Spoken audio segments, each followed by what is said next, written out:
Good morning everyone and welcome back. This is class 6th, subject Social Science, chapter number 9 of history we are doing, and the name of the chapter is Vital Villages and Thriving Towns. And we have already completed one of the lecture from this chapter in which we have covered the tools, iron tools, irrigation there in the agriculture. Then we covered different people in the villages and also the ways of finding out about the cities. So this is going to be our lecture number 2. Now let's see the topics we will be covering in this particular lecture. Topics to be discussed are cities with many functions. This we will understand by taking the example of Mathura. The Mathura that performed different functions during that particular time. Then the next topic, crafts and crafts persons we will be taking. Number 3, Shreni we will be taking. What is the Shreni we will understand here. Number 4, role of Shreni, what functions or the Shrenis they were performing. Number 5, Arika Medu settlement we will be doing. So these are the topics that we'll be covering in today's lecture. Along with it, we will be taking little about the Roman Empire. So let's start with the different topics. First of all, cities with many functions, and the example we will be taking of Mathura. How it was the city with many functions. It was an important settlement more than 2500 years ago. As in the starting of the chapter, we talked about that we are covering the time period near about 2500 years ago, 2300 years ago and nearby. So here we are talking about 2500 years ago. Mathura was the important settlement. Number 2, it was a center for fine sculpture. It was the center for fine sculpture. Sculpture means different designs in the you can say statues. Mathura was also a religious center. There were Buddhist monasteries, Jaina shrines, an important center for the worship of Lord Krishna. So here we talked about that why it was known as the religious center, because different Buddhist monasteries were there. Jaina shrine particularly we can call the holy place of Jainas. So Jaina shrines were there, and it was the important center for worship of Lord Krishna. Now if you talk about today's world, now also Mathura it is famous for Krishna worship of Lord Krishna.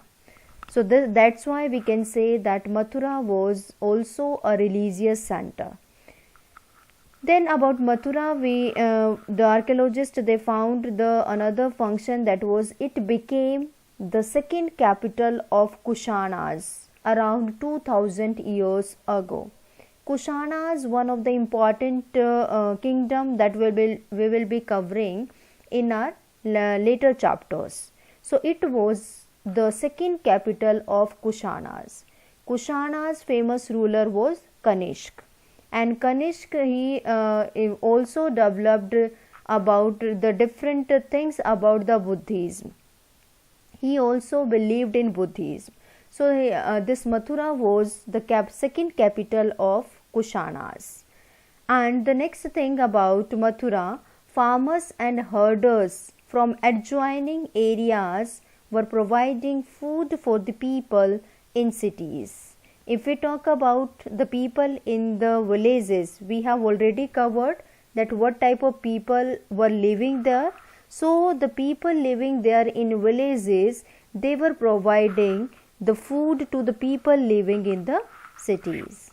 And along with it, different inscriptions were also found there in Mathura by the archaeologist, and on these inscriptions different things were recorded, like the gifts given by the people to monasteries and shrines, they were recorded there. And different people, what type of people were living there in the cities, they were basically goldsmith, blacksmith, weaver, basket makers, garland makers, perfumers. These were different type of people, those who were living in city areas. As in the first lecture, we already talked about the people living in cities. Now we have done the people living there in cities, and in villages we have already covered. So who were they? Garland makers, basket makers, blacksmiths, weavers, goldsmiths, perfumers. These were different type of people living in cities. So we can say that Mathura was the city with different functions. Our next topic is crafts and craftspersons. What type of craft work was done there? Archaeologists found a special type of pottery known as the northern black polished ware.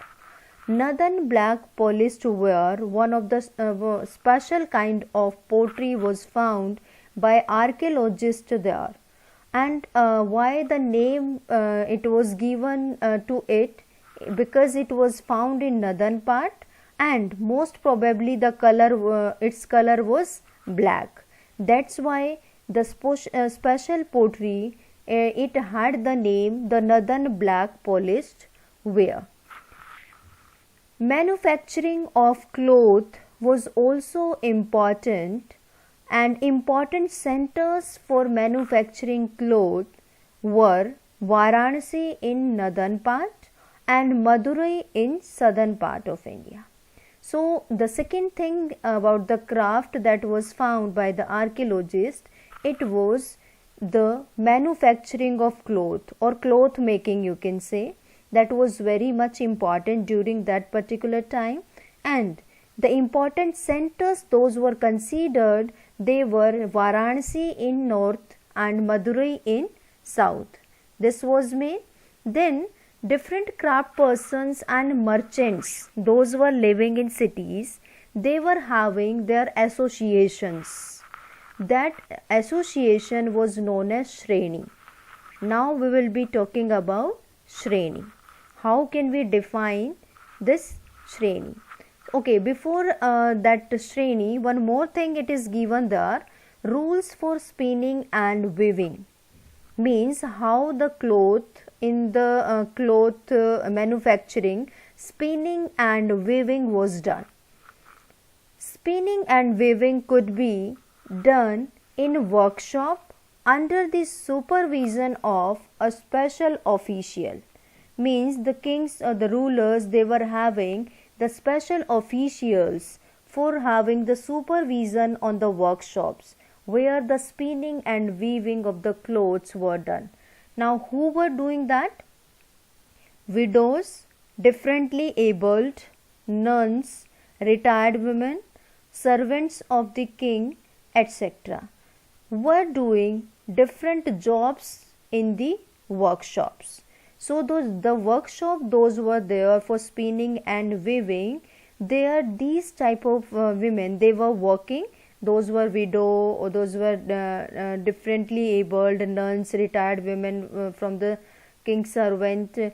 These type of women, they were working there, and they were paid. Here word will come. They were paid according to quality and quantity of the work. What type of work they were doing, according to that they were paid the salaries. And the women, those were not allowed to go out from their homes, or those were not permitted to leave their homes. They can send maid servants to bring the raw material for spinning and weaving, and from that they were taking, the maid servants, they were taking the material from superintendent, and they take finished work back to him. This was the procedure, and different according to the work they were getting different salaries that was dependent on the quality and quantity of the work. So this was the rule for spinning and weaving the cloth. Now, as I told you, the Shreni. Now we'll discuss what was that Shreni. Shrenis, associations formed by craftspersons and merchants were known as Shrenis. Means the group or the associations of merchants and craftspersons were Shrenis. And what type of task these Shrenis were performing? Role of Shrenis. What was the role? Shrenis of craftspersons provided training, raw material, and distributed finished products. The group of craftspersons or association of craftspersons, they were providing training, raw material for the work, and after all, at the last, when the goods were prepared, the products were prepared, they distributed finished products. So this was the work of the associations of the craftsperson. Second, Shrenis of merchants organized the trade work that was organized by merchants. Shrenis also served as bank. This was also one of the main function of Shreni, that they were performing the role of banks also. And how they were performing that work, the different rich men and women, they were depositing money to the Shrenis. This was invested then, and a part of interest was returned or used to support religious institutions such as monasteries. So as bank, what we do in the bank, we deposit our money and then we get interest. So they were also performing the role of bank.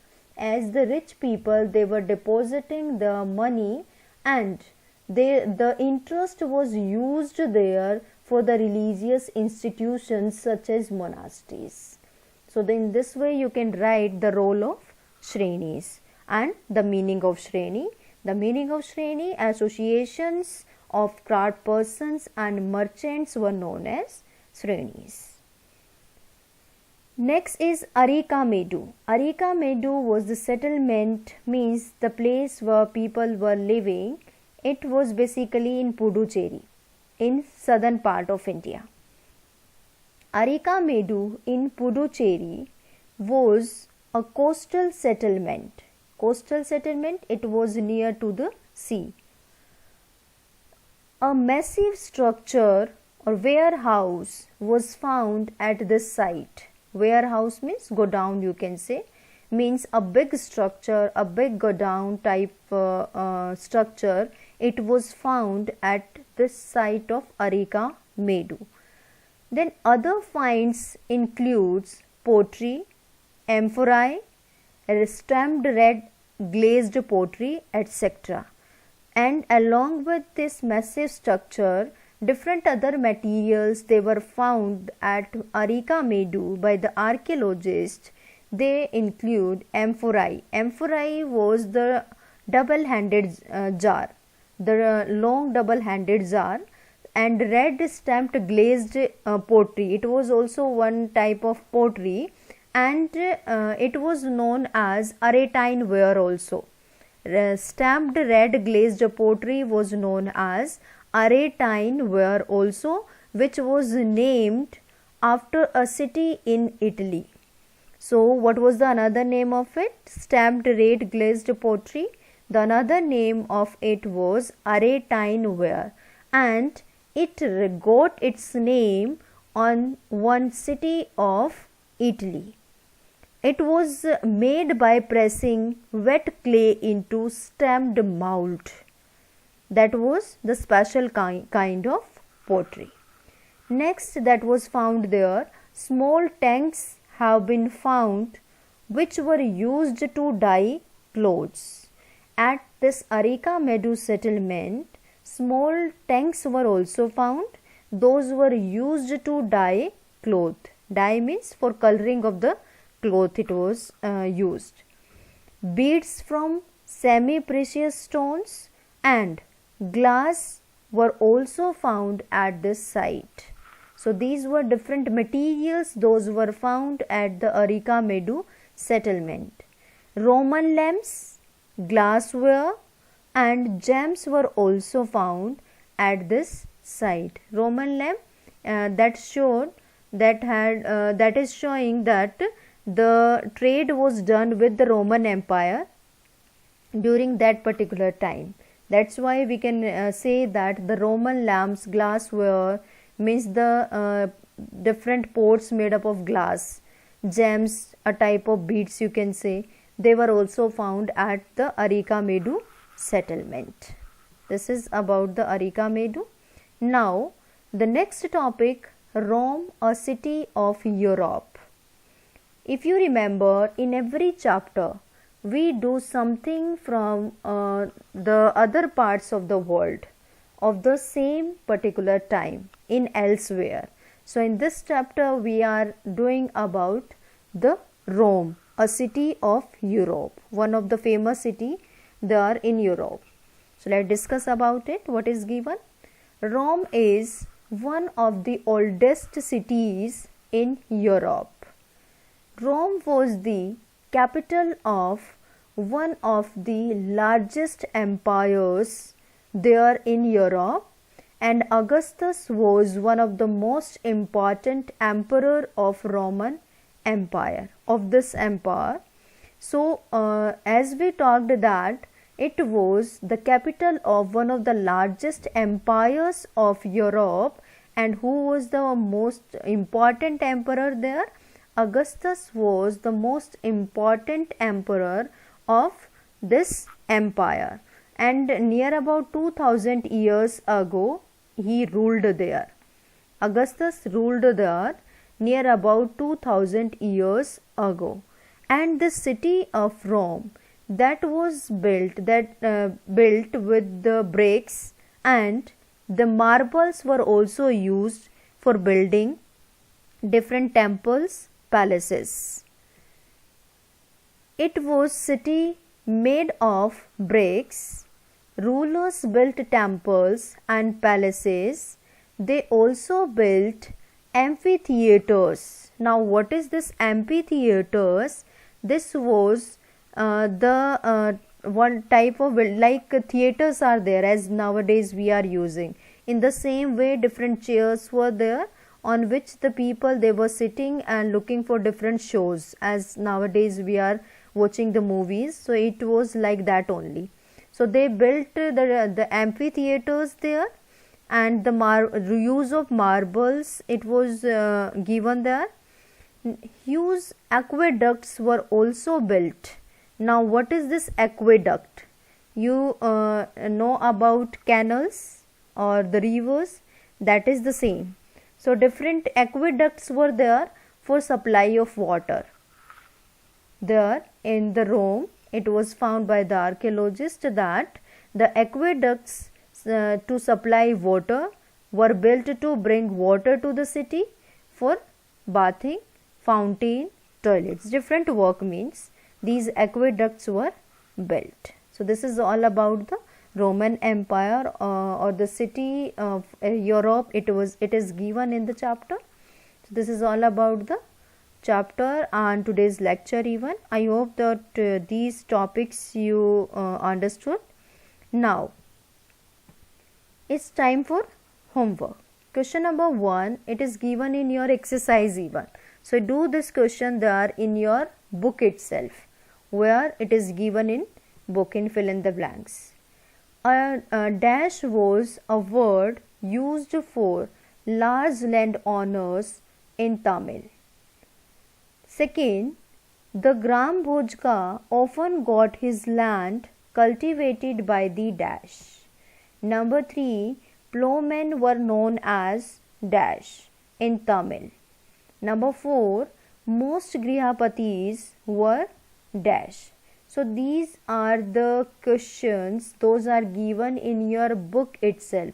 You will fill these blanks there in book, no need to write do there in the register. Next question is, this is also given in your book, choose the correct answer. Question number 1. Ring wells were used for bathing, washing clothes, irrigation and drainage. Number B. Punch marked coins were made of silver, gold, tin, ivory. As two metals we talked about in the chapter, and out of those two only one is mentioned there in the options, so that you will write.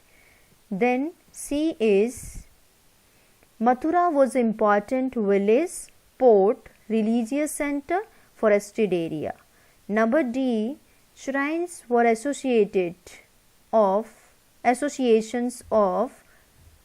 rulers, craftspersons, farmers, herders. Shrenis are the associations, it will be there, not shrines. Shrenis were the associations of. Here you will write anyone, as two we have done there also. So here on the place of shrines, Shreni will come. Shrenis were association of. Then you write you will mark there in your book only. Then question number 3 is explain the role or functions of Shreni. Number 4, explain the term city with many functions, giving an example of Mathura. Number 5, what was the purpose of small tanks that are found in Arika Meadow? Means what was done with the help of these small tanks. Now it's turn for homework solution of lecture number 1. Who was Gram Bhojka? Why do we think he was powerful? The Gram Bhojka was the village headman in the northern part of the country. Gram Bhojka was very powerful person and his post was hereditary. He used to collect taxes from the villagers. Next, he had slaves and hired workers to cultivate his land. He also functioned like a judge and a policeman. So that's why we can say or we think that he was powerful. Question number 2 was, what are Jatakas? The Jatakas were stories that were probably composed by ordinary people and written by Buddhist monks. Next, question number 3 was, who were Vellalar? And the answer, Vellalar was large landowner there in Tamil. And list the ways of finding out about early cities. The ways of finding out about early cities are collection of stories. Number 2, sculpture. Number 3, travelers and sailors. And number 4, archaeologist. So these were there and you can add the coin even. Question number 5, it was, what did irrigation work include? Irrigation works included canals, wells, tanks and artificial lakes. So this is all about the homework solution of lecture number 1. I hope that all these things you have understood. Thank you and have a nice day. We will be meeting in the next lecture.